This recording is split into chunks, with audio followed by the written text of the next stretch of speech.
Hello. Thank you for coming in and doing this video for us.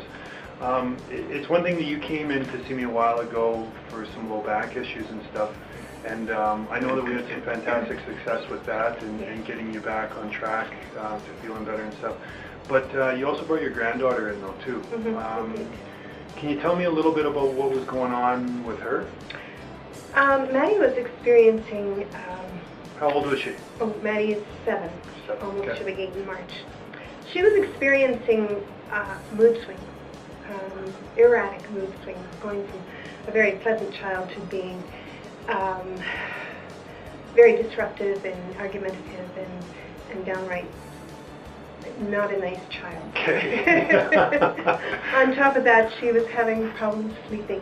Okay. Some and digestive issues. digestive issues as well. She's on a long-term medication for her bowels, which seem to be we're managing. Okay. Because I had had such a success with your treatments, and I noticed that you did have some documents around suggesting that children would benefit. I talked to my daughter, and she agreed that this was something that we really felt would benefit Maddie coming to see.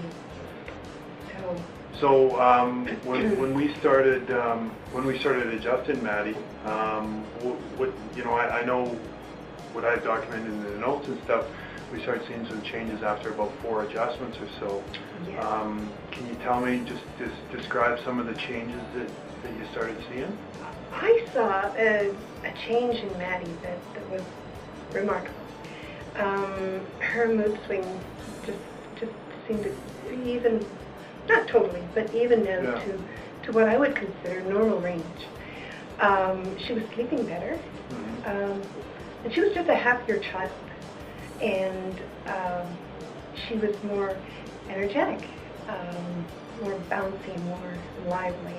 Where prior to that, I noticed she would just spend all her free time in front of the TV. Yeah.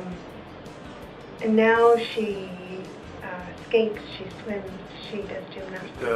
Just a little more zest for life kind of thing? Yes, very much so. Yeah. Cool. And I do know that there were some times when you know, she got away from coming in for a while, and you came back and said that you started noticing kind of almost a she was almost regressing. I noticed that she was, you know, her mood swings were becoming more erratic, and that she wasn't as happy as she had been, and to the point where I made kind of an emergency visit, an appointment to bring her in. Now she's, of course, over Christmas things got a little hectic, and we have missed a few appointments, but I am definitely, and I've talked to her mom about this, we are definitely going to get her back on her routine visits because we did see an amazing benefit. Well, and I think it's an important thing though too, and the reason I'm doing this video with you is just because a lot of people, you know, because she didn't really have, you know, like from my notes and stuff, she didn't really have neck pain, low back pain, things like this. But you know, I know, you know, some of the tests that we did on it, we saw some amazing changes with that as well too. Some things really clearing up. But you know, there's a lot of parents and grandparents out there that may be going through the same thing. So I really want to thank you for coming and sharing your story with us and your experience. And you know, that it's just when we look at this nervous system like this, when we can kind of take some of the stress off it and get the body functioning better, that it allows these, you know, these children to have a much more higher quality of life. So, and it doesn't take a radical drug or surgery to do that a lot of times too. That's true. That's so true. And I feel now that coming to you for chiropractic care is my first resort.